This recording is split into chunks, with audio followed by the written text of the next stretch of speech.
Bom dia, Sibeli. Você me ouve bem?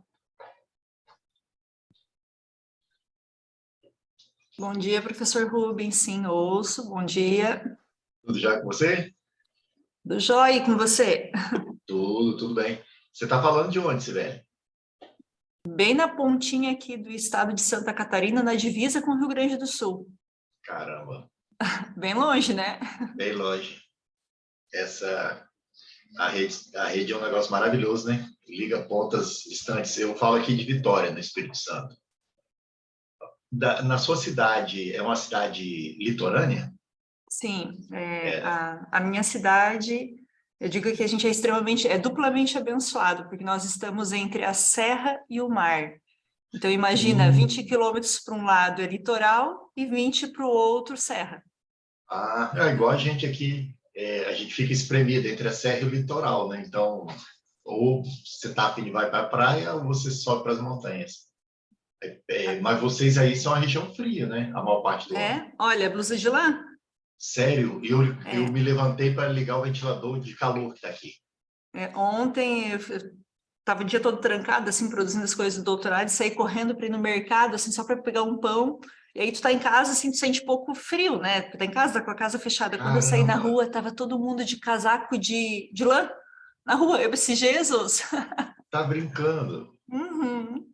Nossa, e O frio não quer ir embora aqui. nós já estamos em novembro. Já não era para estar frio assim, né? Na verdade, assim, que eu lembro, assim, dos últimos 5 anos, eu não me recordo de ter acontecido algo assim em novembro. Então, assim, tá tudo muito estranho, entende?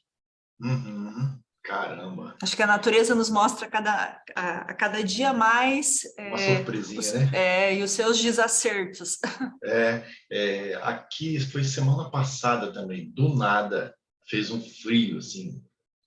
Foi de repente, estava muito quente, insuportável de calor. Já o verão mostrando a cara, sabe, dizendo como é que ele ia chegar. Aí foi na quarta-feira passada, eu acho. De repente começou a chover aquela garoa fina, igual em São Paulo, aquela garoa bem fininha com vento. E não era nem vento sul, porque aqui a gente sabe identificar quando é vento sul e quando é vento nordeste. Era um vento nordeste, não era sul. E assim mesmo um vento gelado. Falei, gente, de onde que está vindo esse frio? Não, não é do nordeste, né? Porque não costuma fazer frio no nordeste, né? Nossa, Muito fez muito estranho. frio. E aí você acabou não podendo ir também ao SEMEAD, aí acabou optando também pela essa modalidade remota. Isso e aí uma série. A gente já está gravando já, né? Tá Depois, gravando? depois Eu fica acho que tudo. tá. Eu acho que quando entra já começa a gravar isso. Não sei, Será que é? Não, não não tenho são vocês que ideia. ativam? Eu não ativei, não. Hum. Eu fiquei pensando, porque depois a gravação é disponibilizada, daí será que. Não, não foi eu não. Na verdade, já ativa automático quando a primeira pessoa entra. Ah, entendi. Mas depois será que eles Hum. cortam o nosso bate-papo? Eu não tenho certeza. É só não falar nada comprometedor. Quem tá Eu... aí é o Fernando? Fernando, peraí, deixa eu só assumir o host, peguei aqui o código e aí eu desativo por enquanto. Eu achei estranho já, porque geralmente são os debatedores que ativam, né? E os líderes. É, E aí, Fernando, e você, tudo jóia? consegui. Tranquilo, tranquilo. Fernando fala de onde, Fernando? Deixa eu guardar ela. Ok. Pronto. Então, vou fazer a abertura oficial, então, para a gente começar a apresentação, né? Tá bom? Então, oficialmente, bom dia a todos. Espero que todos estejam bem e sejam bem-vindos, né, à apresentação de trabalhos, a primeira delas, né, da área de estudos organizacionais, do tema aprendizagem nas organizações, que vai funcionar na modalidade totalmente virtual, né? Esse ano, o SEMEAD tem a modalidade híbrida também, que segundo o professor na semana passada, no encontro que a gente teve, no encontro teste, seria um desafio, né? Porque na modalidade física já estão, né, já tem expertise e na modalidade virtual, mas a híbrida pode trazer algumas surpresas, né? E meu nome é Rubens Amaro, né? Eu sou professor do PPG-ADM aqui da Universidade Federal do Espírito Santo. O que mais que eu posso falar? Eu sou mineiro de nascimento, moro aqui no Espírito Santo uma parte da minha vida, morei em São Paulo 4 anos e sou flamenguista de coração. Então, ultimamente eu tenho andado bem feliz, sabe? E a gente vai ter nessa sessão 4 trabalhos, um sobre avaliação, né, de desenho de programas de treinamento, algo que é um trabalho que realmente me chamou bastante atenção, porque boa parte da minha vida, quando eu trabalhei no Grupo Vale, eu fui gestor exatamente de treinamento e desenvolvimento. Então, é algo que eu tive a oportunidade de ver pela parte de dentro, né? Não só como pesquisador, mas como alguém, aquilo que a gente chama de prático, né? Alguém que está lá dentro. Um trabalho sobre o interacionismo simbólico, né? Como alternativa paradigmática para estudar a aprendizagem a partir do erro. Um trabalho sobre aprendizagem intergeracional reversa, que é um tema bastante interessante para um mercado de trabalho, né, que tem várias faixas etárias, e a questão da universidade corporativa e a aprendizagem organizacional. Então, a dinâmica das sessões, gente, recomendada é a seguinte: 8 minutos, né, da apresentação, depois a gente segue 8 minutos de discussão do texto apresentado, e no final a gente tem aí 22 minutos, talvez mais, talvez menos, dependendo de como a gente vai aproveitando o tempo, né? A gente tem aí 22 minutos para a gente debater os artigos, daí vocês podem falar, comentar o artigo dos colegas, né? Dar ideias, tecer alguma crítica construtiva, alguma coisa que a pessoa não tenha visto, né? Espero que todos tenham lido todos os textos, isso ajuda bastante a gente, né, que está enxergando de dentro o texto, ter um olhar de fora, isso é bastante importante. E quem está nos auxiliando aqui, nos apoiando e facilitando todo esse trabalho é o Fernando Miyazaki, que está aí. Fernando, sei que a gente tem um tempinho ainda, se você quiser se apresentar também. Bom, eu sou o Fernando, bom dia a todos. Eu estou no último ano agora do doutorado em administração na FEA USP mesmo, e minha área de pesquisa é sobre gestão de pessoas e especificamente dentro de empresas startups. Legal. Então, gente, desejo a todos uma ótima sessão e vamos começar então com a primeira apresentação e depois a gente segue 8 minutos aí mais ou menos de discussão e o Fernando vai nos ajudar aí a controlar o tempo. Tudo bem. Professor, pela ordem que estava aqui no... Aliás, qual que é a ordem que o senhor prefere que faça aqui dos trabalhos? Olha, pode ser na ordem que aparece lá no programa mesmo, né? O primeiro, avaliação do desenho de treinamentos, depois tem o ressignificando a aprendizagem, explorando a aprendizagem intergeracional e, por fim, a universidade corporativa. Então, qual que é o primeiro? É que, para mim, quando eu olho pelo sistema aqui, aparece como o primeiro é o da aprendizagem a partir do erro. É esse mesmo? A avaliação do desenho de treinamentos, é o 276. Tá. Deixa eu...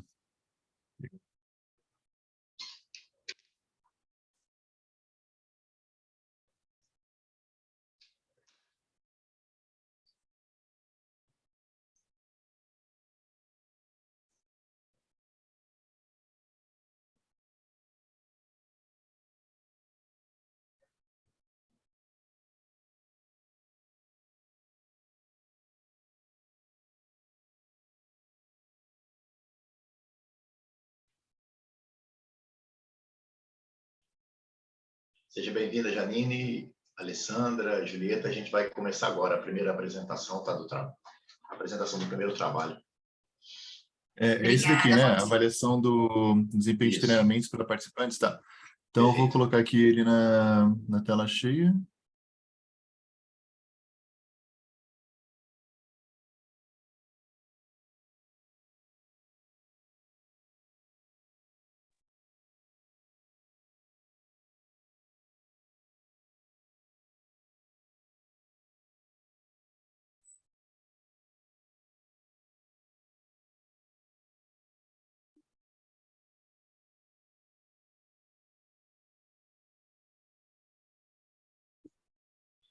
Ele está sem som, Fernando.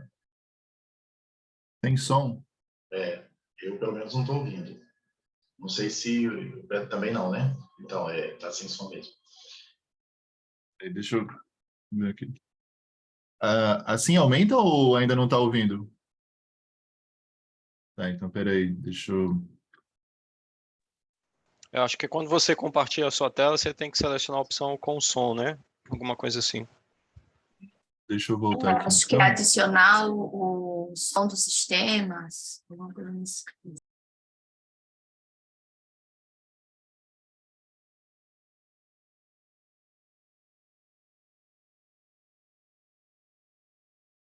Ah, tá, aqui tem o compartilhar som, tá. Deixa eu voltar lá.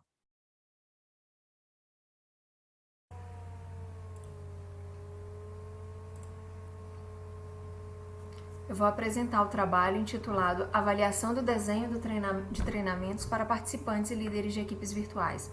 Autoras Eliane Carmo, Gardênia Abad, Kelly Gonçalves, Letícia Meira e Vivian Miranda. O contexto no qual esse trabalho se desenvolveu é um contexto de pandemia e isolamento, no qual os trabalhadores e as organizações precisaram se adaptar de forma repentina para dar continuidade ao trabalho que vinha sendo realizado presencialmente. Esse trabalho realizado longe das dependências do empregador, a partir de casa, requereu habilidades específicas mediadas por tecnologias. Para desenvolver essas habilidades específicas, foi necessário oferecer treinamentos voltados para esses contextos. Entretanto, há uma complexidade no desenho desses treinamentos. Além disso, há poucas pesquisas sobre o desenho instrucional e muitos questionamentos quanto à efetividade dessas ações no atingimento dos objetivos. Nesse sentido, o objetivo principal desse trabalho é avaliar a qualidade do desenho, da entrega e da implementação de um programa de treinamento para líderes e trabalhadores de equipes virtuais oferecido por uma universidade corporativa de uma organização brasileira do segmento financeiro. Os referenciais teóricos que dão sustentação para esse trabalho são divididos em duas etapas: desenho instrucional e transferência de aprendizagem para o local de trabalho. A abordagem do desenho instrucional destaca que os objetivos eles devem ser desenhados a partir de uma análise de necessidades de treinamentos desenhadas especificamente para o contexto de trabalho. Os objetivos instrucionais eles devem ser claros, com desempenho, condição e critério. As estratégias devem ser diversificadas, deve-se observar os domínios de aprendizagem e níveis de complexidade, e o foco do treinamento deve estar no aluno. Além disso, o conteúdo deve ser relevante com tecnologia acessível. Para a transferência da aprendizagem para o local de trabalho, o treinamento ele deve ter uma relação direta com o trabalho do aluno. Os conteúdos devem ser organizados com demonstração e exemplos específicos do trabalho do aluno, com fidelidade física, funcional, psicológica e social com o ambiente de trabalho, além do fornecimento de prática, repetição e feedbacks construtivos e constantes. Os referenciais teóricos destacam ainda que o desenho instrucional tem se mostrado mais relevante que as variáveis de suporte organizacional ou meio no qual o treinamento é disponibilizado. Como método desse estudo, destaca-se que é um estudo de caso exploratório, descritivo e profundidade, com análises mistas, qualitativas e quantitativas. Foi analisado um programa de treinamento oferecido por uma instituição financeira de grande porte para desenvolver habilidades de trabalho em equipes virtuais. Esse programa era composto de 26 treinamentos, sendo 9 para gestores e 17 para teletrabalhadores sem cargo de gestão, que totalizaram 73 horas, e foi oferecido para 41 mil teletrabalhadores nos anos 2020, 2021 e 2022, na modalidade online e auto-administrada. Essa pesquisa foi registrada no Comitê de Ética sob o registro que consta no final do slide. Foram realizadas análises qualitativas dos conteúdos e do ambiente de treinamento, a partir de um roteiro adaptado de análise instrucional de Abad et al. 2006. Esse roteiro ele continha 25 itens e 3 categorias. As categorias eram objetivos e estratégias instrucionais, com 11 itens, exemplos e exercícios, 9 itens, e avaliação, 5 itens. Além de 5 outros itens, elaborados a partir do trabalho de La Cerenza, que avaliavam o desenho, a entrega e a implementação. Essas avaliações elas se deram a partir de teorias e princípios instrucionais e da literatura de equipes virtuais. Primeiramente, foi feita uma avaliação individual por meio de 14 especialistas em desenho instrucionais. Posteriormente, esses especialistas foram agrupados em grupos de 3 ou 4 participantes, buscando consenso nessas avaliações e, por fim, os critérios que não alcançavam o consenso grupos menores eram levados a um grupo impacto para discussão e o consenso. Como resultado dessas avaliações dos 14 juízes, foi observado que o programa de treinamento ele teve como critério predominante o cognitivo no tipo de aprendizagem, tanto para não gestores quanto para gestores. Foi pouco abordado o domínio de aprendizagem afetivo e baseado em habilidades. Com relação aos conteúdos, os treinamentos voltados para não gestores ainda foi focado muito no intrapessoal e os de líderes para conteúdos de liderança. E o método de treinamento foi predominante em formação, com pouca demonstração e pouca prática. Com relação aos objetivos instrucionais e os desempenhos esperados, observou-se que houve uma certa discrepância entre os objetivos dos treinamentos que eles ofertavam e os desempenhos que eram esperados ao final do treinamento. Observou-se com relação à natureza era predominantemente cognitiva, mas com relação ao desempenho ainda predominava cognitivamente, mas havia uma expectativa de desenvolvimento de habilidades afetivas, o que não era, na mesma proporção, desenvolvido nos objetivos instrucionais. Observou-se também que o nível de complexidade nos objetivos instrucionais eram muito voltados aos níveis mais básicos de complexidade. Já para os desempenhos esperáveis, houve uma menor predominância nesses 3 níveis e com um desempenho maior voltado para o nível de complexidade nos objetivos mais complexos. Observou-se também que houve pouca diversificação das estratégias, principalmente nos treinamentos dos não gestores. Houve baixa fidedignidade dos treinamentos com relação ao ambiente de trabalho. Os exercícios eles eram pouco compatíveis com a complexidade dos desempenhos esperados, principalmente nos treinamentos dos gestores. Os exercícios eles eram pouco diferentes dos exemplos que já eram oferecidos no treinamento e as avaliações de aprendizagem foram pouco exploradas. Como achados, esse estudo ele destaca então que esses conteúdos foram muito relevantes para a adaptação ao teletrabalho, mas entretanto ainda houve muito foco na aprendizagem cognitiva com métodos de informação e pouca diversificação das estratégias. Além disso, os exercícios ainda foram pouco fidedignos à situação real de trabalho e o feedback ainda um feedback voltado dado pela máquina, além da incompatibilidade entre os objetivos e os desempenhos esperados ao final do treinamento. Como contribuição, esse estudo ele fornece informações relevantes sobre o desenho do treinamento de equipes e líderes de equipes virtuais e como limitação destaca-se a falta de informação junto aos participantes. Muito obrigada.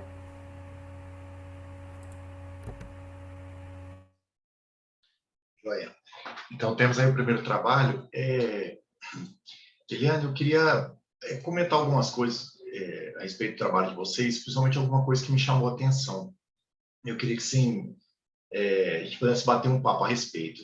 A primeira que me chamou bastante atenção foi o conteúdo da aprendizagem, quando vocês, entre os achados de vocês viram que o foco principal foi o intrapessoal.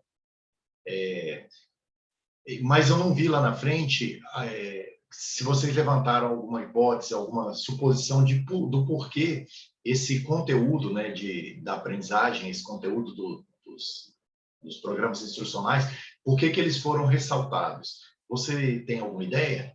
Ou o grupo chegou a discutir isso? O que foi ressaltado? Qual foi o conteúdo dos treinamentos? Porque o conteúdo que mais aparece, o que foi ressaltado no achado de vocês, depois da análise que vocês fizeram dos programas instrucionais, foi a questão intrapessoal. Isso. Sim. Os conteúdos, eles foram muito voltados... Assim, o que acontece? Eu vou dar um pouquinho do contexto dos treinamentos que eles foram desenvolvidos. Essa instituição ela já tinha um projeto piloto com teletrabalhadores. Só que eram 267 teletrabalhadores. Com a pandemia, a quantidade de teletrabalhadores saltou de 267 para 41 mil, né, que foi o contexto da pandemia em que as pessoas entraram para trabalhar no teletrabalho. Então, esse treinamento que já existia, ele foi só adaptado, e aí eles inseriram alguns módulos, né, voltados para o teletrabalho emergencial, e aí os conteúdos eles foram muito voltados para a pessoa individualmente, não para o trabalho em equipe, porque nesse contexto, o trabalho que antes era desenvolvido, o teletrabalho, era muito no perfil das pessoas entregarem projetos muito individualmente.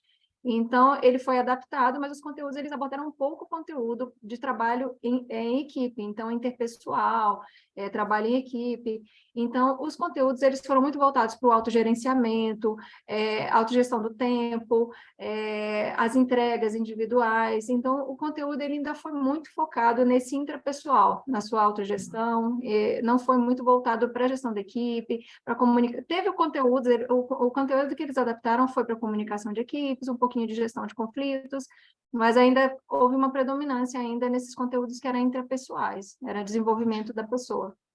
Entendi. Eu vi que vocês fizeram essa relação, né, uma comparação, quase que uma indicação para a organização, né? Olha, focaliza a questão em equipe. Só que me passou pela cabeça algo que você até repetiu agora na apresentação, o desafio que essa empresa passou. Primeiro, pelo quantitativo de pessoas, né, que começou a trabalhar na modalidade remota. Segundo, eu fiquei impressionado, eles, em 2 semanas, né, se eu não me engano, que eu li no texto, eles conseguiram fazer essa migração. Então, foi muito rápido. Fico imaginando a turma lá sabe, não sei se é uma universidade corporativa, imagino que seja, que eles tenham, né, ou algum núcleo de treinamento, o pessoal deve ter ficado louco, né, para fazer essa migração toda de forma tão rápida. Mas me pareceu, a história dessa empresa me pareceu a história de todos nós. Todos nós fomos lançados nessa modalidade remota por causa da pandemia. Ninguém estava preparado. Nós, professores, não estávamos preparados. A gente dá aula remota, mas gravar... Eu brincava com meus alunos, eu não sei mais se minha identidade, se eu sou um professor ou se eu sou um blogueirinho, porque eu gravo, eu edito, eu disponibilizo para os alunos, aí abre sala de discussão. Você entra num mundo que você não está acostumado. Então, me parece que, eu acho que vocês podem colocar isso como hipótese, que esse conteúdo intrapessoal foi muito para a aprendizagem, que cada um está vivenciando aquela angústia de estar numa modalidade de que não estava muito acostumado. Na hora que eu li aquilo, eu falei, nossa, os conteúdos estão muito voltados para a aprendizagem de como gerenciar o próprio tempo, sabe, da adaptação pessoal, individual a essa questão. Isso que me chamou mais atenção. Talvez por isso que eu queria perguntar para vocês se o conteúdo já era esse, quer dizer, se os treinamentos que eles já davam já estavam focalizados nisso, já era esse o foco deles, ou se eles de repente pesaram na mão porque perceberam a necessidade dos empregados, entendeu? Sim, inicialmente, como eu disse, né, eles tinham esses 267, que era um projeto piloto, que na verdade era um projeto piloto que já vinha desde 2017, então já tinha tempo, mas as pessoas tinham muita resistência, não queriam aderir muito, então ele já vinha desde 2017 acontecendo e nunca aumentou muito esse quantitativo de pessoal, sempre foi em torno de 250 até 267, que foi o máximo que chegou mesmo.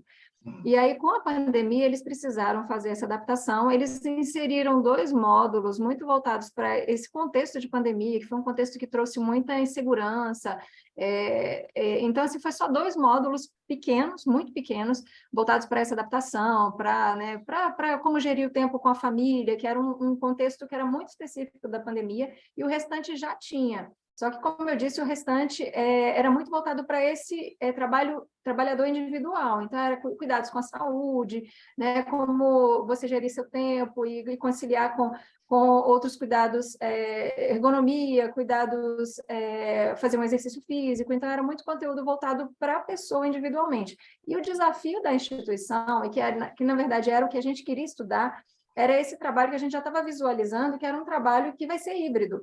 Então, como que vai gerir essa equipe? Como é que essa equipe vai funcionar? Como é que essa galera toda, né, presencial, metade online, como é que essa galera, né, vai dividir trabalhos, enfim, como é que vai ser essa reunião?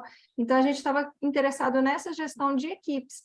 E aí a gente queria avaliar, a gente buscou na literatura ainda era pouco, né? Desenvolveu bastante a partir da pandemia, mas ainda era bem pouco essa literatura voltada para equipes virtuais, como é que funciona, quais são essas habilidades para trabalhar em equipes virtuais. E aí a gente queria, então, verificar como é que estavam os treinamentos, e foi muito difícil encontrar isso, né, no início.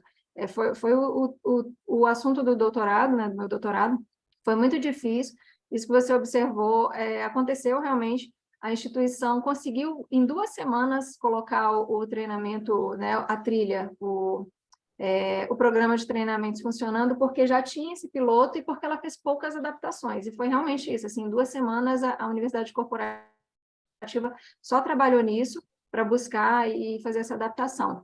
Mas realmente foi, assim, um desafio, e a gente, né, reconhece o esforço da organização, mesmo apontando várias questões de desenho instrucional que não estavam de acordo com a teoria, a gente reconhece que isso foi um esforço louvável, assim, a gente não achava isso em lugar nenhum, assim, a gente procurou bastante, a gente já estava trabalhando com teletrabalho, então a gente já tinha contatos com organizações que já, né, organizações públicas, como a STJ, que já vinham com TCU, que já vinham implantando teletrabalho já há alguns anos, mas, assim, nem eles ainda tinham os treinamentos voltados para a equipe, então por isso que a gente fez esse trabalho tentando buscar esse desenho instrucional de como é que eles estavam desenvolvendo essa galera para trabalhar em teletrabalho e em equipe. Entendi. Você já tinha um pressuposto assim, inicial, e daí vocês foram procurar aquilo nos dados. E só uma última coisa que me chamou a atenção demais, assim, eu não sei vocês, eu às vezes quando estou lendo um texto, tem algumas frases que a gente para nelas e depois fica pensando e não consegue mais ler o texto. Embora a gente leia, a gente vai no modo automático na leitura do texto, mas aquela frase fica com a gente, né, acompanhando a gente durante a leitura, ao longo da leitura. Vocês falam bem assim, que eu achei bem interessante, que esses conteúdos, né, foram relevantes para a adaptação dos teletrabalhadores e os gestores de equipes na realização do trabalho a partir de casa, conciliando o trabalho-família. Aí eu pensei, como assim? O que eu mais ouvi de amigos e colegas é que virou caos a casa. Pais que tinham filhos tiveram que funcionar home office do lado da homeschooling, sabe? Uma bagunça, uma confusão, todo mundo numa dificuldade danada. Falou assim, quer dizer, o fato da empresa disponibilizar não significa que tenha facilitado. Eu faço trabalho na área de gerenciamento de fronteiras, né? Trabalho lá. Na verdade, a fronteira ela fica meio turva, né? Você não consegue delinear direito a fronteira, mas há mais problemas e confusões do que facilitações, sabe? Facilidades, é um negócio interessante isso. E até porque, né, professor, o home office ele veio para encurtar distâncias, e no nosso caso, aplicado na pandemia, ele veio para separar as pessoas. Então, até a perspectiva de olhar para o home office ele é totalmente, assim, reversa, né? Sim. Ao invés de encurtar a distância, veio para separar as pessoas. Verdade. Fernando, deu o nosso tempo de 8 minutos? Já encerrou aqui, então a gente pode passar para o próximo trabalho. Segundo, por favor. Retoma na Você pode interromper a gente, Fernando, sabe? Só para depois ter um tempo de discussão coletiva no final, ter um tempo maior. Não, fica tranquilo, eu estava gerenciando aqui no computador. Tá, então, qual que será o segundo trabalho, para eu separar aqui? Pela ordem lá? É que para mim está parecendo diferente. Ressignificando a aprendizagem. É o 1407. Ressignificando a aprendizagem a partir do erro. Deixa eu iniciar aqui o compartilhamento. É um trabalho que podia ter o título Onde Foi Que Eu Errei? Né? Ó, eu vou começar aqui, vocês me avisam se tiver sem som, tá bom?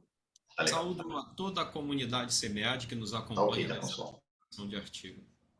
Meu nome é José Nonato, sou doutorando em Administração de Empresas da Universidade Presbiteriana Mackenzie, sob a orientação de meu estimado professor Gilberto Pérez. O trabalho que apresentarei tem como título Ressignificando a aprendizagem a partir do erro, o interacionismo simbólico como alternativa paradigmática. E nele tive o privilégio de ter a professora Maria Luísa, como coautora. Vamos iniciar essa apresentação falando sobre erros e falhas e o problema de pesquisa. Erros e falhas nos negócios são eventos negativos, interpretados assim, e que poderiam ser e deveriam ser evitados ao máximo. Além disso, aprender com os fracassos não é tão natural quanto as pessoas podem considerar inicialmente. Exige diligência individual e um ambiente organizacional, onde esse tipo de aprendizado possa ocorrer.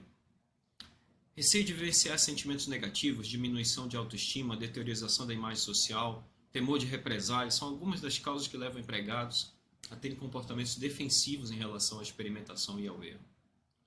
O problema de pesquisa posto é: quais são os paradigmas utilizados na literatura para estudar o fenômeno de aprendizagem a partir do erro? E, a partir daí, tentar apontar um paradigma alternativo que poderia ser utilizado para estudar esse fenômeno. Com este fim, definiremos em seguida o que entendemos como aprendizagem a partir dos erros e paradigmas. A aprendizagem organizacional a partir dos erros refere-se a um processo intencional, gerenciável de risco, em que os indivíduos usam tentativa e erro para apropriar-se do que funciona melhor para um determinado resultado pretendido, equilibrando a necessidade de um lado de minimizar custos e o objetivo do outro de maximizar o aprendizado ao longo do caminho. Segundo Kuhn, paradigmas são modelos ou padrões, expressos na forma de pressupostos aceitos que determinam como é o mundo e como o conhecimento sobre este pode ser gerado. Ademais, representam os compromissos feitos pelo pesquisador e determinam como fenômenos devem ser observados. Kuhn argumenta ainda que os paradigmas podem dirigir a pesquisa, mesmo na ausência de regras. Para responder ao problema de pesquisa, escolheu-se uma revisão sistemática de literatura como método. A revisão sistemática é um trabalho acadêmico que visa resumir e sintetizar o conhecimento produzido. Foram utilizadas as bases de dados Scopus e Web of Science, e a pesquisa as buscas aconteceram no decorrer de mês de abril deste ano. Utilizamos artigos científicos publicados de forma completa sobre aprendizagem organizacional a partir dos erros, nas revistas indexadas nessas bases. Foram utilizadas as palavras-chave em língua inglesa. A busca foi delimitada às áreas da Web of Science relativas a Business e Management, e na Scopus delimitada às áreas Social Science, Business Management and Account. O critério de seleção de artigos para a busca está descrito no primeiro quadro, o quadro que vocês veem aí acima da tela, e o quadro seguinte apresenta o resultado após a aplicação de cada um dos filtros. Para não nos estendermos, peço a sua atenção para a seta de cor amarela no diagrama Prisma, utilizado para demonstrar o procedimento de seleção dos estudos. 752 artigos resultaram no merge das bases de dados e, após remoção de duplicados, varreduras, resumos e filtros para artigos empíricos, partimos para a revisão detalhada dos 138 artigos resultantes, indicados pela seta em azul. No diagrama à direita, vemos que dos 109 artigos foram classificados como positivistas. Dos 138, 109 foram classificados como positivistas. E ao menos 75 desses declaravam hipóteses e realizavam testes formais por métodos quantitativos, alinhando-se desta forma ao positivismo de Popper. Ao menos 10 desses 138 artigos utilizam experimentos ou quase experimentos na descrição de seu método, aproximando-se dessa forma do positivismo de Conde.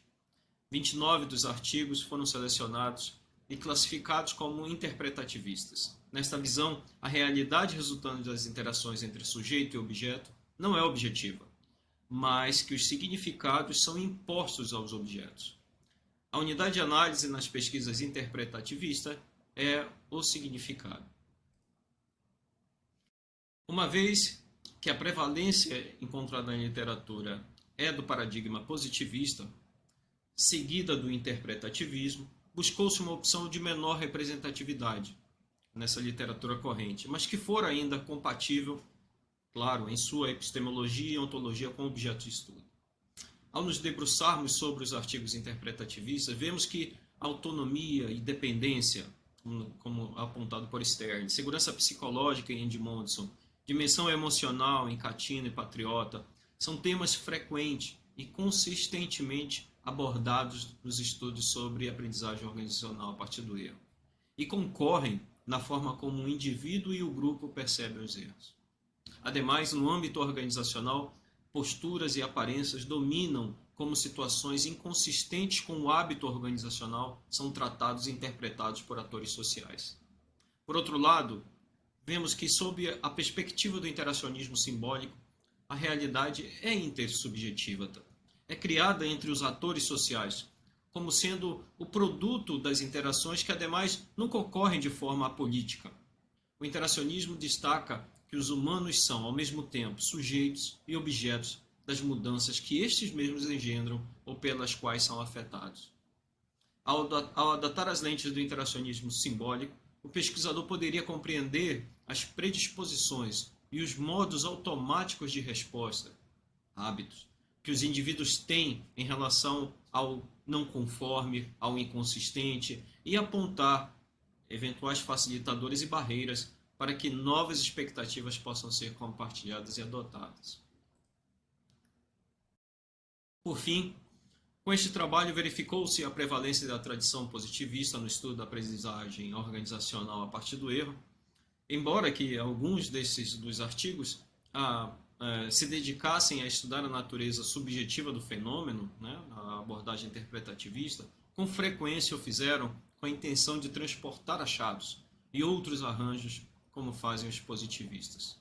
Percebe-se que há espaço para explorar o tema das emoções e os significados que grupo atribuem aos erros e às falhas no ambiente profissional.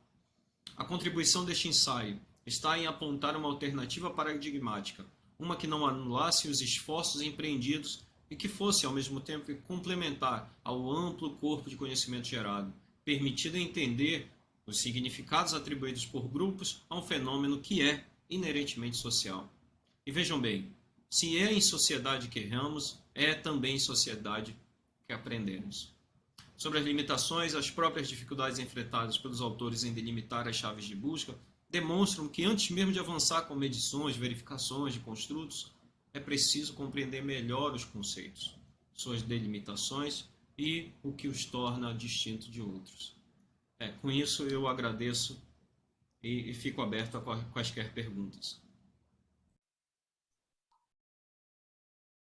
E voltamos. Isso, legal. Zé Antônio, primeiro eu quero parabenizar, né, pelo trabalho, pela escolha, né, do tema da sua, imagina, do seu trabalho, que vai ser um trabalho durante muito tempo da sua vida, né? E legal ver um mackenzista, né? Eu fui mackenzista também, né? Fiz o doutorado aí, trabalhei aí durante alguns anos da minha vida, tempos muito bons. E, assim, você ter optado por isso porque não é um tema muito recorrente, né, nos estudos organizacionais. Embora todos erremos e isso seja, né, comum à nossa espécie, né, a gente, a forma como a gente constrói sentido, né, a partir do que seja errar, de fato leva àquilo que Chris Argyris chamava de rotinas defensivas, né? A gente tem mais rotinas defensivas para não mostrar o erro, porque, de certa forma, tudo isso se discute aí no seu trabalho, né? Questão de vulnerabilidade, né? As questões emocionais e afetivas envolvidas, né? Com o processo de erro, de como isso como se constrói sentido. Então, assim, parabéns, é um tema realmente instigante e gostei muito de ter lido o trabalho. E eu queria te fazer uma pergunta, assim, mais como uma sugestão de explorar alguns achados que eu achei muito, mas muito interessantes. E um deles tem a ver com a aprendizagem a partir do erro. A gente imagina sempre a aprendizagem de processo, né? Eu estava fazendo um processo, imaginei um resultado, e esse resultado não foi atingido. Daí eu reflito sobre esse processo.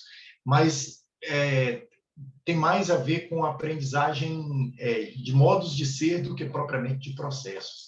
Que você coloca que uma das questões é a motivação para aprender, que eu achei bastante interessante, deixa eu ver o que mais aqui. Foi motivação para aprender, foi no seu trabalho que apareceu a questão do gênero também? Acho que não, professor. Foi no outro, né? Eu acho que eu troquei aqui os comentários aqui. E uma questão que eu queria te fazer é o seguinte: por que eu acho, rapaz, eu acho que eu troquei eu fui comentando um trabalho errado aqui. O do seu trabalho apareceu no seguinte. Tem problema, Mas eu tenho uma pronta aqui, se quiser. Hein? Não, eu tenho uma pronta aqui, se quiser, só para encontrar, enquanto isso, as tuas anotações aí certinho. Então, por favor. Tá bom. Primeira coisa que eu quero te comentar só é que pelo menos assim, na apresentação aparecia a menção de uma coautora, só que no sistema do SEMEAD tá como um autor só. Então, depois é bom dar uma verificada se houve confirmação mesmo da inscrição, da participação, e porque se teve e ainda assim não apareceu, pelo menos eu atualizei no sistema e só estava como uma pessoa, é bom entrar em contato com a secretaria do evento para ver se tem como corrigir isso depois. Ótimo, Mas, obrigado. além disso, pensando da questão, por exemplo, da liberdade de errar e assimilar os erros por parte das empresas, como que uma empresa ela pode usar essa aprendizagem baseada em erros para eventualmente se antecipar a cenários, possibilidades e erros futuros? Excelente pergunta. Eu não sei se há uma resposta, né? Não sei se há uma resposta. Que há empresas diferentes, como startups, em que esse ritmo de aprendizagem, de experimentação, uma cultura de que se tolera mais o erro, se estimula que se empreenda primeiro e peça desculpa depois. É bem diferente. Eu trabalho em empresa privada, na mesma empresa há 20 e tantos anos, e a gente tem exatamente essa dificuldade, né? Como é que a gente se liberta dos procedimentos operacionais padrão e, ao mesmo tempo, atende a demanda de ser criativos e inovadores, né? Sem esse mindset de que errar faz parte do trabalho, é muito difícil, né? E aí você se vê pessoas tentando se defender a cada vez, evitando ousar, porque é mais fácil tirar 5 do que não passar de ano, né, atingir os objetivos ali do performance review, mesmo que você não contribua pouco para a organização. Então, eu acho que, na verdade, essa discussão de aprendizagem a partir do erro, embora ela tenha começado na enfermagem, né, com uma discussão muito grande sobre os erros em ambiente hospitalar, né, pelo menos ali se desenvolveu, você vê isso muito aflorado nas startups. Eu acho que o grande desafio é criar ambientes nas nossas corporações seguros, para que as pessoas possam se sentir em grupo, habilitadas a compartilhar suas falhas, aprender com os outros e não fazer disso um motivo de vergonha, né? Desculpa, não sei se eu respondo, mas pelo menos eu reflito aí sobre a tua pergunta. Sim, é uma boa reflexão. E é interessante que é um tema que acaba passando um pouco por todos os trabalhos aqui dessa sessão, de você aprender, mas também da importância de você gerar condições para que aconteça essa aprendizagem, que é uma coisa, por exemplo, que quando você pensa na criação do conhecimento, Nonaka e Toriyama mencionam isso como o BA, que é a ambiência onde acontece a aprendizagem e a criação do conhecimento. E tem eu achei aqui as anotações que tem a ver com essa pergunta, Fernando, que você acabou de fazer para ele. É o seguinte: numa parte do trabalho, chegando às conclusões, eu acho que nas considerações finais mesmo, você aborda, então, a questão da não possibilidade de extrapolação ou de generalização, né, dos seus achados para outros, né, para outras realidades e tal. E tem um pouco a ver com isso, com a questão da aprendizagem organizacional, porque aprender com o erro significa também não errar os mesmos erros, né, ou minimizar a repetição de errar. Vamos errar de maneira diferente, né? Vamos errar inovando, né? Vamos inovar na questão do erro. Muitas organizações criam aqueles bancos de soluções, né? Para tentar tornar a aprendizagem, que pode ser de um grupo que aprendeu com o erro, no caso de uma startup, mas se a gente pensar de aprendizagem interorganizacional, ou mesmo entre grupos da organização, como é que você imagina que isso seja feito? Ou seja, um grupo pode até construir uma cultura de lidar com o erro de maneira mais leve e, de fato, aquele grupo aprender. Mas para aquilo que se tornar, de fato, um conhecimento organizacional, né, para aquilo se torne, como fazer, dada essa dificuldade de extrapolação, essa dificuldade de generalização. Repara que quando a gente está falando no sentido da construção de conhecimento científico, e a gente tem os cuidados, né, com a generalização, com a extrapolação. Mas dentro da organização, essa é uma necessidade, né? Para os práticos, é uma necessidade, para que um grupo possa aprender com o outro. Como é que você pensa isso? É uma excelente pergunta, professor, porque do pouco que eu entendi sobre o tema, ele é um fenômeno de grupo. Então, dentro da própria organização, você vai ter diferentes grupos que têm uma experiência do erro totalmente distinta, né? Pesquisas lá de Edmondson falam que nos mesmos hospitais tem grupos que têm desempenho excepcional, inclusive contraintuitivo, né? Que grupos que têm um ambiente confortável, de segurança psicológica, inclusive são os grupos que mais reportam erros. Não é que erram mais, é que eles se sentem mais à vontade por compartilhar esses erros com outros. Eu acho que no tocante à organização, cabe aos gestores criarem os incentivos. Aqui, por exemplo, não se tolera que se critique uma ideia sem propor uma solução, estímulos culturais para que os grupos, sim, acho que é no grupo que se desempenha o aprendizagem a partir do erro. Talvez algum incentivo organizacional nesse sentido de rotinas, enfim, práticas, mas é no grupo. E há um papel muito forte do gestor, né? Do gestor. Então, esses grupos seriam grupos pequenos, né, professor? Essa é uma boa pergunta, né? Como é que a organização em si poderia fomentar a aprendizagem a partir do erro, que é um fenômeno grupal? Repara que é provável que esse fenômeno, aprendizagem, né, a partir do erro, ele passe pelo mesmo histórico que passou a aprendizagem organizacional de maneira geral. Primeiro considerando a questão individual, depois a questão grupal, e depois a questão organizacional e chegar aqui ao nível, né, interorganizacional. É provável que tenha o mesmo histórico, porque novos problemas vão surgindo a partir daí, né? E esse me ocorreu quando eu estava lendo o seu trabalho. Tá bom? Então, vamos para o terceiro, Fernando. Sim, eu ia comentar isso daí, que já tinha passado alguns segundos aqui do prazo, então. Então, temos 2 trabalhos. Qual que é o próximo? É o da aprendizagem intergeracional? Isso. Tá. Deixa eu separar ele aqui e iniciar o compartilhamento.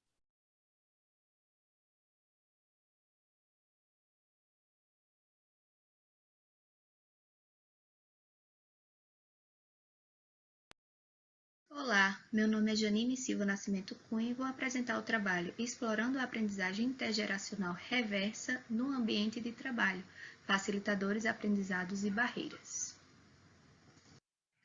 Vou iniciar introduzindo o que motivou a escolha dessa temática, né? Com o crescimento da população idosa, né? A população tem cuidado muito mais da saúde, tem priorizado a qualidade de vida, a medicina tem avançado, né, no tratamento e prevenção de doenças, e isso impacta no aumento da expectativa de vida, né? Então, tem se discutido o maior tempo para a aposentadoria, uma idade média mais elevada de profissionais em atividade, uma consequente carreira profissional mais longa e uma proporção decrescente de trabalhadores mais jovens, que resulta até 5 gerações colaborando no local de trabalho. Então, as experiências e conhecimentos únicos dessas 5 gerações podem ser uma fonte valiosa de aprendizagem nas organizações. Isso que motivou a escolha da temática, né, o interesse em estudar a aprendizagem intergeracional e muito mais no seu sentido reverso, que é aquilo que o trabalhador mais velho aprende com o trabalhador mais jovem. Então, fizemos uma busca refinada na Web of Science e bases nacionais para identificar a lacuna de estudos, né? E foi encontrado apenas um estudo especificamente sobre barreiras para a EG reversa no local de trabalho, que foi um estudo na Turquia, realizado em 2020, que inspirou a realização deste trabalho. Ainda na introdução, o objetivo geral foi compreender a aprendizagem intergeracional reversa no ambiente de trabalho com profissionais acima dos 50 anos de idade. Então, esta pesquisa buscou entender o que os profissionais mais velhos, compreendidos aqui como 50 anos ou mais, aprendem com seus colegas de trabalho mais jovens, com idades abaixo dos 30 anos, e quais as dificuldades, barreiras em aprender com colegas de trabalho mais jovens. O referencial teórico foi dividido em duas partes. A primeira, aprendizagem intergeracional reversa, que é conceituada por Hopes e Ypsilanti como uma maneira de aprendizagem sociocolaborativa situada em estruturas organizacionais que pode ou não ser planejado. Berport complementa em 2015 que, na maioria dos estudos, elas são caracterizadas por abordagens informais, baseadas em um entendimento unidirecional. Mas em 2003, Tempest destacou a bidirecionalidade e ao falar da importância, né, da aprendizagem intergeracional recíproca. Logo em seguida, em 2009, Bailey trouxe e apresentou o termo aprendizagem intergeracional reversa. Já sobre as barreiras para a aprendizagem intergeracional, foram apresentadas em um estudo qualitativo recente, desenvolvido por Polat e Yilmaz, em 2020, na Turquia, e eles conceituam como desafios enfrentados por indivíduos que resultam no aumento de atitudes negativas em relação às pessoas de gerações extremas e que limitam ou impedem a troca de conhecimento e ou experiências. O método utilizado foi a pesquisa qualitativa básica, através de entrevista, foi desenvolvido um roteiro norteador semi-estruturado. Foram realizadas 6 entrevistas com servidores técnicos administrativos de instituição federal de ensino.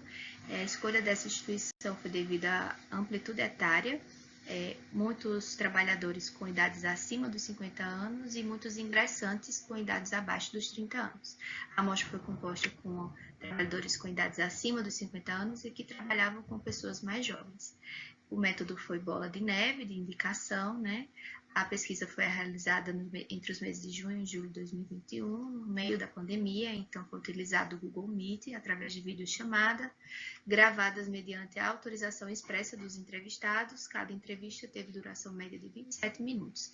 Essas entrevistas compõem a primeira etapa de caráter exploratório de uma pesquisa maior que a minha tese de doutorado, que se propõe a desenvolver escalas do construto EG reversa, o qual ainda não possui estudo quantitativo publicado. A análise de dados foi norteada pelos 5 passos de Creswell, 2014, e teve aqui a caracterização da amostra como a grande maioria dela composta pelo sexo feminino. Diferentemente da amostra do estudo da Turquia, que foi, na sua totalidade, de homens. Como resultados, temos 3 dimensões. A primeira, facilitadores do aprendizado com os mais jovens. Então, o primeiro facilitador é o trabalho em equipe. O segundo, incentiva a aprendizagem pela instituição através de bonificações, gratificações por capacitação, cursos. Estimular a aprendizagem pelos gestores, no sentido de estimular a comunicação, equipes multigeracionais, e a abertura à aprendizagem por parte do indivíduo. A segunda dimensão, temos o aprendizado com os jovens, que é o que aprende, né? Então, os 6 entrevistados mencionaram que aprendem tecnologia e uso das ferramentas de trabalho. Outro aprendizado relatado foi a motivação para buscar conhecimento. Um terceiro aprendizado, reconhecimento pelo trabalho executado. Eles identificaram que aprenderam a lidar com os mais jovens, né, nessa relação, também sobre diversidade de gênero, respeito, entendimento e uma dinâmica mais descontraída no trabalho. E a terceira dimensão, que são as barreiras para a EG reversa.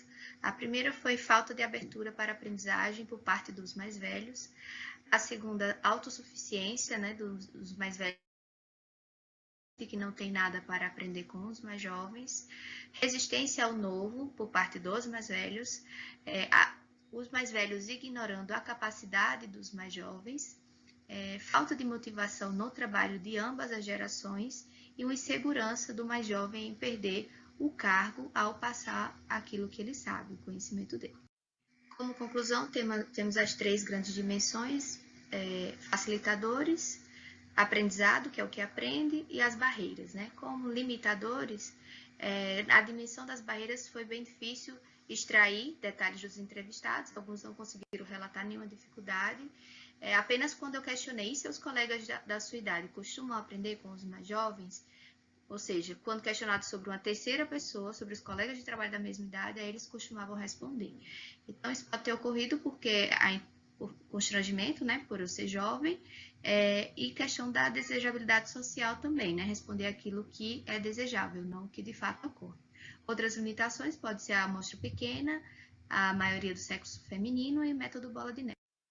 Como contribuição teórica, tem a geração de itens de uma pesquisa maior, que é a minha tese, né, para o desenvolvimento de escalas, tem o auxílio ao campo da diversidade etária nas organizações e a aprendizagem de diferentes gerações. Com aplicação prática, tem a ajuda aos gestores a elaborar estratégias específicas para sanar as barreiras elencadas aqui, planejar um ambiente organizacional favorável para assim estimular a troca de conhecimento entre seus colaboradores. E sugestões para pesquisas futuras, a realização de entrevistas em profundidades em outros setores e empresas privadas, definição de antecedentes e consequentes, e uma pesquisa longitudinal com 2 gerações pode ser adequada também. Aqui estão as referências. Muito obrigada pela atenção e a oportunidade. Estamos de volta. Obrigado, Gente, já peço desculpa pela qualidade do áudio, não ficou muito boa a gravação, mas eu acho que deu para entender. E gravar em 8 minutos, ninguém merece, né, Jamile? Nossa, é muito A gente difícil. começa a correr, vai ver no final que o tempo está acabando, mas é assim mesmo. Eu quero te parabenizar, Janine, pelo tema que você está estudando. Em geral, a gente pensa a aprendizagem intergeracional apenas unidirecionalmente mesmo, né? A gente imagina que o jovem está chegando ao ambiente de trabalho, seja ele um trainee, seja ele um empregado novato, um estagiário, a gente sempre imagina a aprendizagem num sentido, apenas você trabalha no sentido oposto, muito interessante. E a questão que eu queria colocar, que era uma observação do seu trabalho, e eu acabei trocando nos trabalhos, né, que eu abro um monte de coisa, vou escrevendo, e depois para eu me encontrar uma loucura, eu vi que, além da aprendizagem da questão da tecnologia, que isso é meio que eu acho que é até senso comum, né? Todo mundo, todo pai cola num filho para aprender a lidar com um aplicativo, né? Todo avô ou avó cola num neto, isso é bem senso comum. Mas o fato da questão, duas aprendizagens ali me chamaram a atenção, que é a questão da motivação, né? Isso eu achei interessantíssimo, assim, eu não imaginava, né, encontrar isso. E a outra é a questão, agora deixa eu voltar para a questão de como lidar com a diversidade de gênero. Eu queria que você falasse um pouco sobre esses achados, que eu acho que, pensando em artigo, assim, para uma publicação, essas duas questões precisam ser muito bem exploradas, sabe? Você trazer autores para conversar. Sim, sim. Então, a questão da motivação foi específica para esse contexto, né? Eu entendi que nesse contexto, muita gente que tem 50 anos ou mais, que é o contexto de uma instituição pública de ensino, né? E Universidade Federal. E aí, esses entrevistados com 50 anos ou mais, eles eram servidores técnicos administrativos, não eram docentes. Então, quando eles entraram na universidade, via concurso, outros deles nem foi via concurso, né? Naquela época ainda dava para... Eu não lembro como que era, foi antes de 88, então não era obrigatório ter o concurso público. E aí, eles entraram, às vezes, com ensino médio, pouquíssimos eram com ensino superior. Hoje em dia, esses jovens, quando estão entrando no concurso público, está sendo muito mais concorrido, eles precisam estudar mais, e acabam entrando muitas vezes com uma pós-graduação, já entram com um mestrado.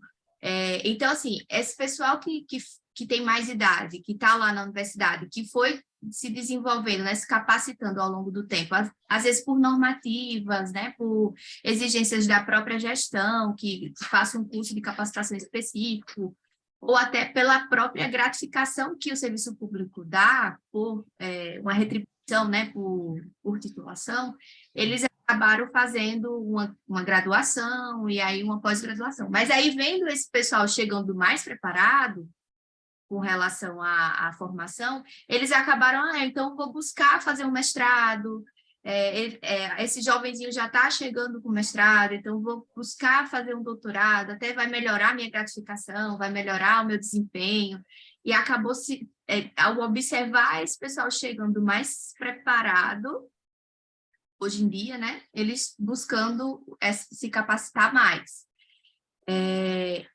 E com relação à diversidade de gênero, né, entender mais sobre essa questão de preconceitos, das novas configurações. Então, eles me relataram que aprenderam muito a respeitar e a entender essa questão da homoafetividade, né? Da diversidade, tanto a questão racial. Então, antigamente, era muito segregado. Cada grupo, cada tribo nos seus locais. Hoje em dia, eles convivem mais, entendem mais, eles entram mais no universo do outro e acabam respeitando mais, entendendo que não vai diferenciar, não vai tirar sua capacidade de conhecimento, habilidades técnicas, competências, por conta de uma diversidade, seja ela qual for, né? Seja ela etária também, ou racial, ou homoafetiva, né? Gênero, enfim. Então, eles me relataram muito isso, foi recorrente. Não sei se eu me senti agora um idoso. Quando eu sou dessa turma, eu tenho 57, e você falou assim, antigamente. Meu Deus do céu, eu me senti assim. Não, mas não entendo. Tem uma pergunta interessante aqui no chat, da questão da Juliette, que ela fala assim, na sua pesquisa, você se deparou com as questões de paradigmas relacionados aos trabalhadores com mais de 50, você sentiu que eles são predominantemente resistentes à aprendizagem do novo? Essas questões emergiram na sua pesquisa? Como eu até falei, como uma limitação lá do estudo, né? Nesses 6 entrevistados, alguns deles sim me relataram, mas foram poucos, me relataram que essa questão do novo é uma dificuldade para se adaptar, né? Porque vem uma nova normativa, vem uma pandemia que coloca todo mundo para o remoto, e aí precisa começar a mexer em sistema. Então, assim, não foi muito preponderante entre os 6. Só que quando eu falava assim, e o seu colega de trabalho da sua idade, ele tem essa mesma abertura que você, com o novo?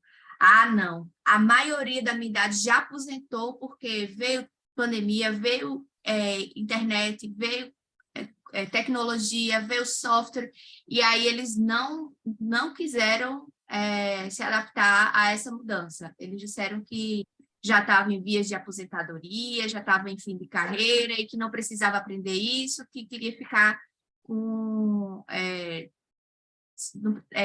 aquilo que ele sempre fazia, né? Que sempre deu certo durante esses 30 anos, então 30 e poucos anos, e não era agora que ele ia mudar, que ele ia aprender.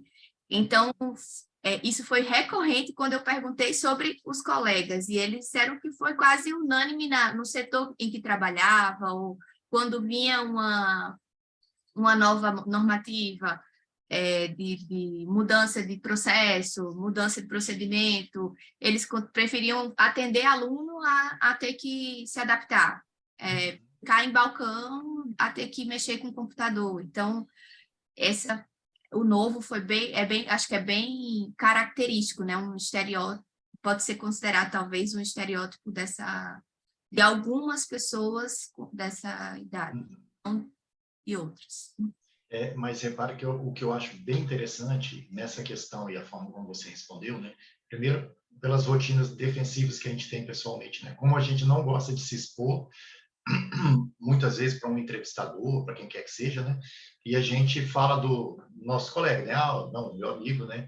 Faz lembrar aquele programa do Serginho Groisman, quando as pessoas vão fazer perguntas para aquela sexóloga, né? Fala assim, um amigo meu, né?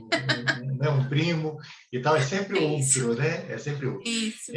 Mas uma coisa muito interessante, que é esse ponto de inflexão possível na carreira de todos nós, que é quando a gente lida com algo novo, não só com questões novas que aparecem, como a pandemia, né?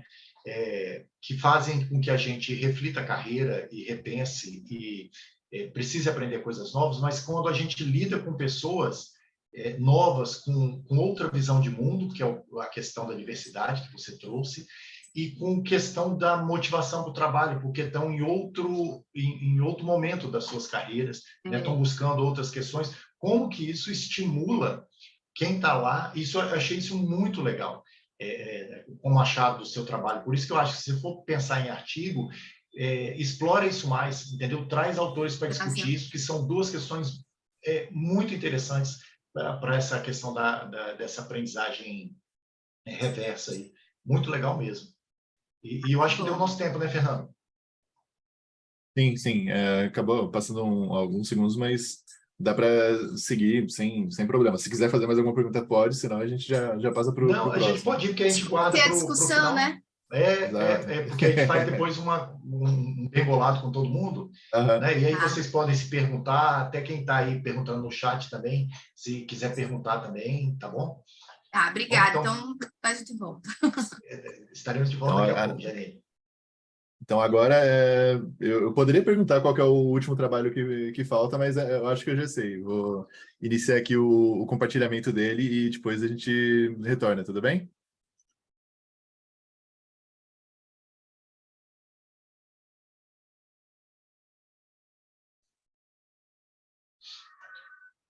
Aquele 255, né, sobre universidade corporativa e aprendizagem organizacional. Isso. Dutra, Adriana Queires, a professora Graziela, eu, Sibeli Borba, juntamente a professora Demar Dutra, Adriana Queires, a professora Graziela Graziano, cumprimento a todos e venho apresentar o artigo intitulado Universidade Corporativa e Aprendizagem Organizacional, mapeamento da literatura internacional e análise bibliométrica. A aprendizagem aplicada ao ambiente organizacional é um conceito abrangente já consolidado pela comunidade científica. Já a discussão sobre universidade corporativa ainda é recente no campo científico, mas tem motivado muitos pesquisadores a empreenderem estudos a partir de diversas áreas do saber e tem servido como referência para pensar o binômio e seus desdobramentos. Nos últimos anos, o conceito de universidade corporativa tem se tornado mais disseminado entre as organizações e aparece como uma forma de atribuir às áreas de treinamento, desenvolvimento e educação corporativa uma dimensão mais estratégica. Em sintonia, empresas em todo o mundo estão intensificando seus investimentos no aprendizado corporativo, desenvolvendo estratégias que as permitam torná-las mais competitivas. Como pergunta de pesquisa, quais as características das publicações científicas internacionais sobre o termo Universidade Corporativa e Aprendizagem Organizacional e, como objetivo geral, analisar as características das publicações científicas internacionais sobre os temas Universidade Corporativa e Aprendizagem Organizacional e de compor um referencial teórico capaz de refletir o conhecimento acadêmico sobre essas áreas. Para o referencial teórico foram tomados dois construtos, universidades corporativas e aprendizagem organizacional. No que se refere às universidades corporativas, a rápida ascensão delas desde o início da década de 90 provou ser mais do que apenas outra moda de gestão. Elas evoluíram de meros departamentos para veículos integrados de transferência de conhecimento, intercâmbio e inovação entre as organizações. De acordo com a literatura mapeada, pode-se deduzir que o sucesso das universidades corporativas podem depender mais de sua capacidade de gerenciar e aproveitar a interação complexa dos subsistemas de aprendizagem organizacional do que de sua capacidade de gerenciar programas de treinamento e educação. Num ambiente em constante mudança, encharcado de informações, cabe às organizações, seus líderes, antecipar as regras do jogo, sendo capazes de renovar continuada e rapidamente sua base de conhecimento, utilizando deliberadamente seus recursos de conhecimento existentes, a fim de se equipararem para manter um bom ajuste com o ambiente. De outro modo, as organizações que não possuírem essas habilidades assumem o risco da obsolescência, conforme o autor. Na mesma direção, Tice e outros destacaram que para uma empresa ter sucesso continuado e manutenção da vantagem competitiva, ela depende muito dos seus recursos e capacidades disponíveis, e isso inclui desde a gestão estratégica de suas rotinas e estruturas, o conhecimento até as habilidades. É neste contexto, portanto, de exigências e de inovação que desponta o papel emergente que as universidades corporativas podem desempenhar frente ao desenvolvimento de organizações de ponta, segundo Prince e outros, avançando o papel de gerenciar programas de treinamentos e educação. Os estudos dos autores revelam que, para uma universidade corporativa ser capaz de liderar as iniciativas de conhecimento e aprendizado, ela precisará, além de proatividade e capacidade de inclusão, colocar-se no centro da organização e de sua tomada de decisão, preenchendo o que Deltri denomina como espaços em branco no organograma. Assim, a universidade corporativa apresenta-se como um veículo eficaz a serviço da vantagem competitiva para coordenar, facilitar e nutrir os processos que alinham, apoiam e desenvolvem uma cultura de aprendizagem dentro das organizações.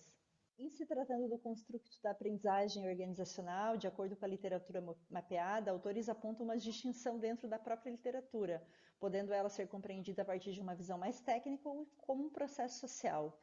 O Uber está associado a essa primeira posição, a qual contribui para pensar o papel das universidades corporativas. No entanto, outros autores, como o Sterk, o Crossen e outros, eles também contribuem nessa compreensão do papel. O Crossen e outros tratam a aprendizagem organizacional como um instrumento de renovação estratégica para a organização. Já o Sterk, ele preocupa-se em incorporar não apenas um novo conhecimento sobre a aprendizagem, mas uma metodologia de aprendizagem, o processo de aprender e como aprender. Então, todos esses aspectos, independente da visão do autor, têm contribuído para que a aprendizagem organizacional possa ser percebida na relação com as universidades corporativas. O método adotado neste estudo foi exploratório, descritivo, qualitativo, indutivo e longitudinal. A coleta de dados aconteceu entre os meses de abril e maio deste ano, a partir de artigos científicos publicados e indexados nas duas bases de dados, Scopus e EASY. Para o tratamento de dados foram utilizados os softwares o EndNote, o Excel e o Vosvir, e como instrumento de intervenção foi utilizado o ProNoC. Aqui está representado todo o fluxo de pesquisa, né, até chegar no portfólio final, que é constituído por 21 artigos. Se percorreu várias etapas, desde a seleção das bases de dados internacionais, definição de eixos de pesquisas, palavras-chave, critérios de inclusão e comandos de busca, filtragem dos bancos de artigo, desde títulos, resumos, até a leitura integral dos artigos, checagem do número de citações e fator de impacto, uma pesquisa rigorosa sobre cada um desses indicadores e variáveis de análise. Então, o portfólio final é constituído por 21 artigos. A segunda parte do estudo consiste na análise bibliométrica das variáveis básicas e avançadas. Para as variáveis básicas foram confrontadas as publicações do portfólio primário e mais as suas referências. Como resultados, tem-se o autor mais citado tanto no PB primário como nas referências é o Deltri. O artigo de destaque do PB primário é o Corporate Universe. O artigo de destaque das referências do portfólio primário é o Organization Learning. E o periódico de destaque, tanto no PB primário quanto no das referências, é o Journal of Workplace Learning. Em se tratando das variáveis avançadas, foram consideradas 3 para o portfólio final. A rede de coautorias, a parceria de publicações entre os países e as palavras-chave. Foi utilizado o Vosvir como software de apoio para a criação de mapas, e no que corresponde aos resultados tem-se, na rede de coautorias do PB final, então, o autor de destaque é o Prince.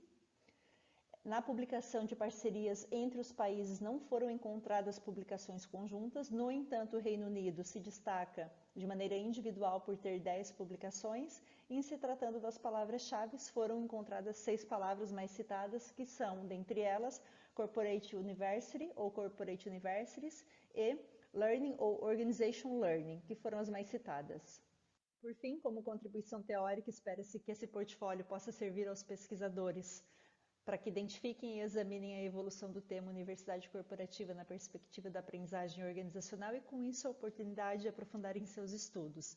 Já no campo prático, espera-se que as organizações e seus executivos possam utilizar dele como meio de desenvolver estratégias que as permitam tornar mais competitivas. Para futuras pesquisas, indica-se investigar a emergência de novos elementos em estudos de natureza teórica que possam complementar o sumário desta pesquisa, ampliação da revisão para estudos e pesquisas empíricas e também a aplicação das fases 3 e 4 do PRONOU-C. E aqui algumas das referências utilizadas no artigo. Muito obrigada. Estamos de volta. E só para, se de repente alguém não leu esse artigo completo e chegou aqui dentre as sessões que estão acontecendo nesse momento no SEMEAD, o PB, na verdade, é uma abreviação para portfólio bibliográfico. E o curioso, deixa eu ver se eu estou com o áudio aberto. É curioso, Fernando, é que nessa sessão, 2 artigos, né, são empíricos e 2 deles trabalham a partir desses portfólios, da ideia da literatura como fonte de dados. E achei bem interessante essa mescla nessa sessão. Eu gostei muito. Então, Sibeli, eu queria fazer algumas observações sobre o seu trabalho e que eu achei assim, olha que coisa, quando você associa aprendizagem organizacional à educação corporativa, a gente percebe na literatura a prevalência de tratar o conteúdo da aprendizagem, né, o conhecimento, mais como produto mesmo do que como processo. Né? Mais aquela ideia do Lev Wenger lá, do container view, né? A ideia de que é um conteúdo que precisa ser transportado de um lugar para o outro, precisa ser armazenado, precisa ser distribuído, precisa ser compreendido, né? Interpretado e tal. E eu vi que o autor mais referenciado de todos é o Huber, ou Huber, não sei como é que pronuncia o nome dele. E aí eu queria te fazer essa pergunta, alguma suspeita, porque ele ser o mais referenciado, porque você colocou no seu artigo pelo fato dele ser o mais antigo. Eu tenho uma outra hipótese. Eu acho que não tem a ver com a longevidade do artigo, porque tem artigos tão antigos quanto, ou talvez mais, e que não são referenciados pelo campo dessa forma. Né? Então, o fato de um artigo ser antigo, ele pode não ter impacto, né, naquela área. E você tem alguma outra hipótese? Assim, por que esse artigo acaba sendo, vamos dizer assim, a base de sustentação onde o conhecimento dentro dessa área está sendo construído? Oi, professor. Na verdade, esse artigo, não sei se vocês conhecem um pouquinho do PRONOU-C, da metodologia desse instrumento de intervenção. Ele é um instrumento de intervenção que ele foi criado na UFSC, na Federal de Santa Catarina. Então, ele é muito disseminado no nosso programa, visto que um dos criadores foi, até 2 meses atrás, nosso professor do programa. Então, é um método de composição de portfólio bibliográfico, assim, bastante minucioso e, inclusive, dentro dessa revisão, você tem por obrigação fazer análise de todo o referencial que constitui o portfólio final. Por exemplo, dos 21 artigos, você reinicia o processo de revisão olhando para as referências que foram constituidoras daqueles artigos. Então, o que ficou muito claro? Na constituição do portfólio primário, que são aqueles que oriunda da primeira revisão, ele não aparece. Ele aparece como referência mais citada, inclusive ele foi o autor mais citado pelos autores que constituíram os artigos. Então, ele tem, me parece, me fugiu o número agora, mas mais de 12.000 citações. Então, eu tentei relacionar o quantitativo de citações também pelo tempo que ele tem, mas ele foi, de fato, gritantemente o autor mais citado por quem escreveu os artigos. Entendi.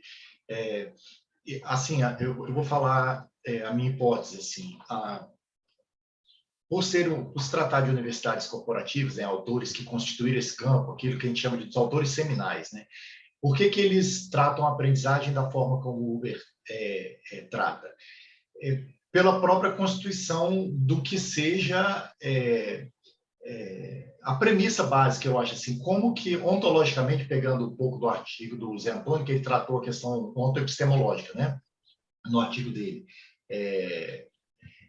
tem uma questão ontológica, assim, do que é o conhecimento para esse campo, não é? O conhecimento é algo que fica lá, que precisa ser codificado, que fica registrado em algum lugar, não é? Aquilo faz parte da memória organizacional, aquilo pode ser, as pessoas podem recorrer àquele conhecimento. Então, me parece uma questão ontológica mesmo, a forma como esse público enxerga o conhecimento, né? Eu vou dizer assim, por causa das minhas pesquisas, eu não trato conhecimento dessa forma, né? Conhecimento, para mim, é muito mais, eu estou muito mais interessado no processo do que no produto, embora algumas pesquisas já tenham seguido nessa direção.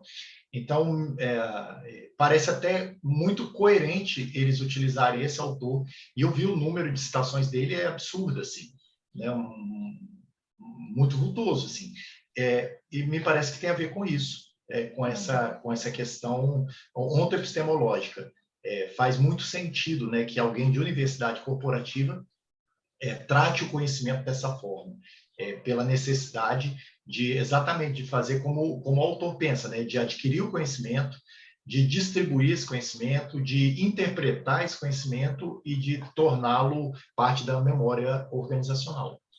Professor, e assim, concordo plenamente, assim, entre os achados, claro que não fez parte deste artigo, é para uma próxima análise do conteúdo, né, análise do conteúdo dos artigos, mas me chama a atenção o tanto que a palavra transferência de conhecimento, capacidade absortiva aparece, e não nessa terminologia por ser um conceito novo, mas a capacidade disseminativa.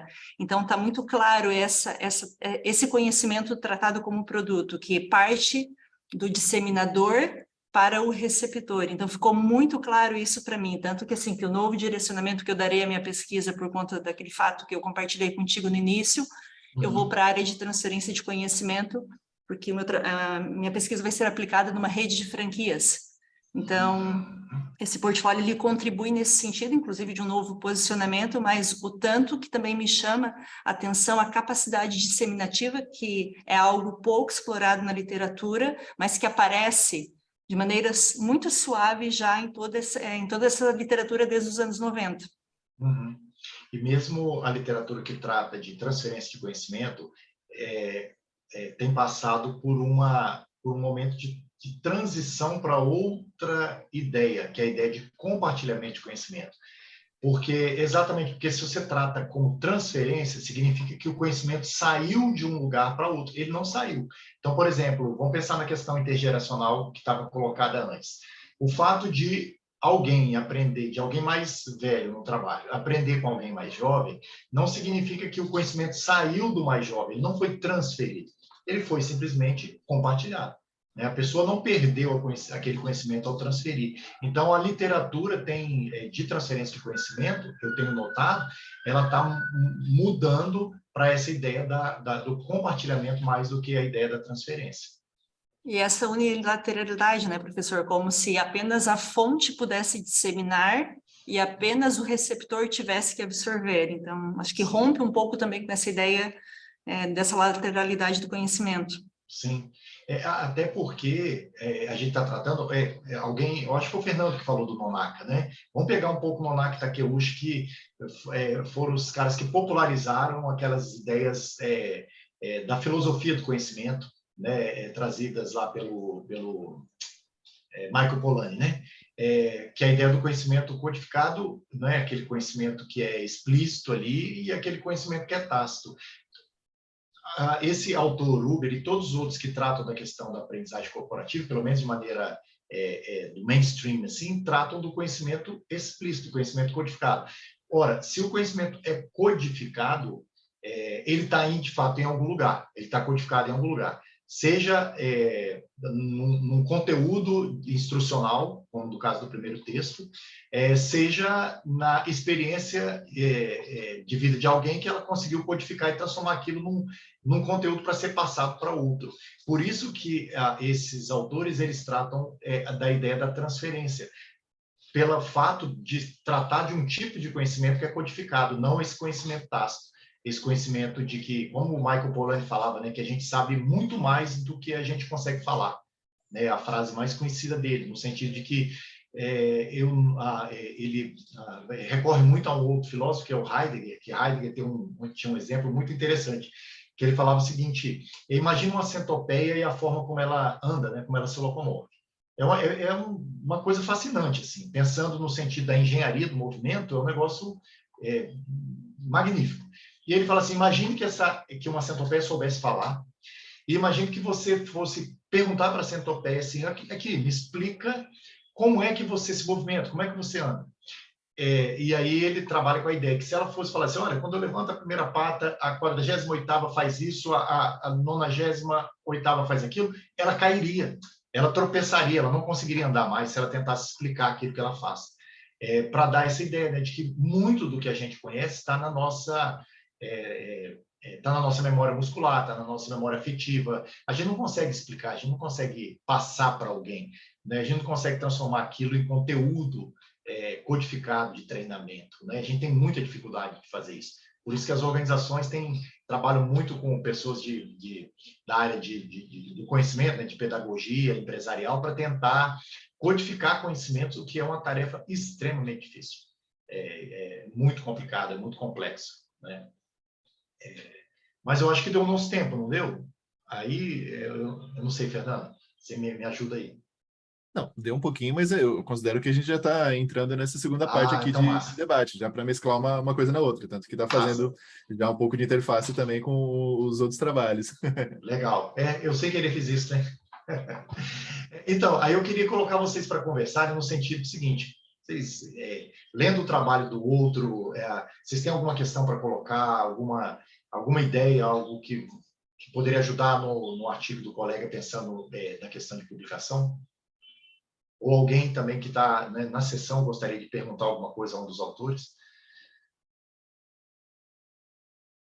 Eu acho que, assim, um comentário rápido que dá para fazer aqui, pensando nesse último trabalho agora, que, assim, ainda dá para fazer alguns pontos ali de aprimoramento, pensando na publicação mesmo, como artigo em periódico.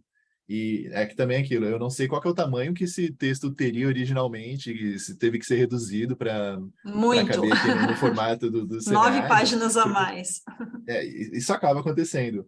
Mas, por exemplo, um ponto que eu vi que, assim, que não tinha no texto mesmo e que poderia ser colocado para uma versão final de repente, tentar condensar ali as etapas do processo, até da eliminação de artigos que tinham menos aderência com a temática, que era um pouco parecido com o que, por exemplo, o José Antônio ele fez, e que estava lá na apresentação dele, de colocar quais as etapas e quais artigos que foram excluídos, para a gente ter uma ideia de como que você parte de uma base grande de artigos e que são um pouco dispersos para chegar numa base muito menor de artigos que tem mais alinhamento. Por exemplo, nesse caso, a gente saiu ali de 670 artigos para um portfólio final ali de 21, não é isso?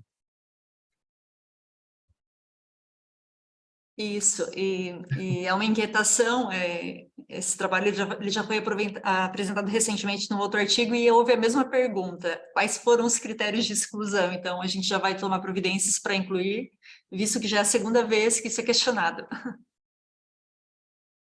Então, é sinal que o pessoal leu, né?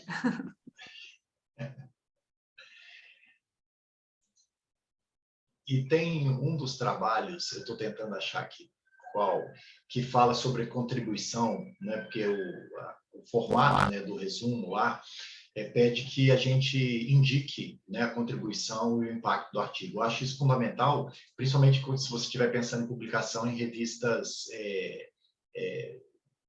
lá de fora, né? Quase todas pedem que a gente faça isso. Então, é sempre bom a gente pensar, de fato, em contribuição. E tem uma contribuição genérica, que eu tenho participado, né, de bancas de tese, de dissertações, é uma contribuição muito genérica, que um dos artigos trouxe, eu não vou conseguir achar agora, que é assim: a contribuição, a gente pensa na contribuição social, né? Contribuição para a organização essa. Eu acho que foi uma das revisões que colocou a questão de contribuição para a organização. A gente precisa pensar como, assim, eu trabalhei um tempo em mestrado profissional E o mestrado profissional, o produto, né, que os alunos apresentam são dois. Um é a dissertação que eles fazem e o outro é um produto técnico, que é apresentado para a organização que eles, de fato, fazem a pesquisa e tal. Eu aprendi muito com os alunos e tendo que refletir sobre o impacto social da pesquisa. Eu acho que a gente precisa deixar de ser genérico, assim, tipo, a organização pode utilizar esses dados. Primeiro, a gente pensar como a gente vai passar esses dados para a organização. Não é no sentido de uma comunicação científica, porque não tem a linguagem organizacional. Como que os gestores daquela organização podem se apropriar do conhecimento? Então, tem muito a ver, eu acho, com a nossa baixa aderência à questão da comunicação do nosso conhecimento, daquilo que a gente produz, com o mercado. Então, a gente coloca na dissertação, a gente coloca na tese, a gente coloca muitas vezes em artigos que vai haver uma contribuição para o campo. E eu sempre fico me perguntando, depois que eu trabalhei em mestrados profissionais, como? Né? Como que a gente, de fato, vai auxiliar? Como que os gestores organizacionais, como que os práticos, né, como a gente gosta de dizer, como é que esses caras vão se apropriar desse conhecimento e vão, de fato, utilizar dentro da organização? Uma coisa para a gente pensar. Quando a gente colocar esse impacto, para que a gente não coloque de maneira genérica e coloque, de fato, como a gente vai fazer isso. Igual a gente faz da metodologia, né? A gente é bem detalhado no sentido do como. Quando chega no impacto, a gente faz a coisa de maneira muito modesta ou, às vezes, de maneira muito genérica. Não sei como é que vocês pensam isso, mas quando você tenta publicar lá fora, eles sempre são muito detalhados nisso, eles exigem que a gente fale, de fato, o impacto que a gente imagina, né, que o trabalho possa, de fato, causar. E eu sempre fico pensando nisso, né, nesse impacto social, nesse impacto para o mundo organizacional, já que as nossas pesquisas têm as organizações como campo, né? Não sei como é que vocês pensam nisso. Pensar um pouco também do lado, se pensar na administração como ciência social aplicada, pensar também no lado aplicado, mas sem descuidar de nenhuma das partes. Não pode ser nem um texto, ou pelo menos não normalmente, um texto 100% teórico, conceitual, e também não pode ser 100% prático, porque senão já vira consultoria. Sempre buscar esse ponto de equilíbrio. Perfeito, Fernando. O que eu estou dizendo não é o artigo em si. Porque no artigo, às vezes, que às vezes escapa, né? A gente pega a tese ou a dissertação e a gente carrega aquilo para dentro do artigo. E lá na tese e dissertação a gente fala assim, olha, tem a contribuição social, contribuição para a organização, para os gestores refletirem, etc, etc. A gente coloca isso lá.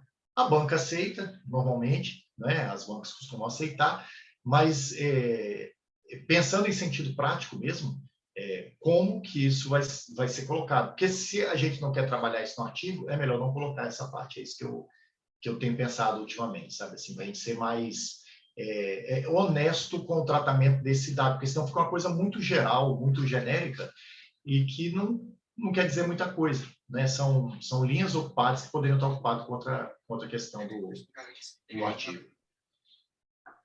Inclusive, eu acho que essa é uma questão, uma dificuldade até do acadêmico, né? De tentar trazer isso para contribuição prática, né? Para o mercado, para o corporativo e tudo mais. Eu defendi minha tese há uma semana e foi justamente o que a banca pegou muito, assim.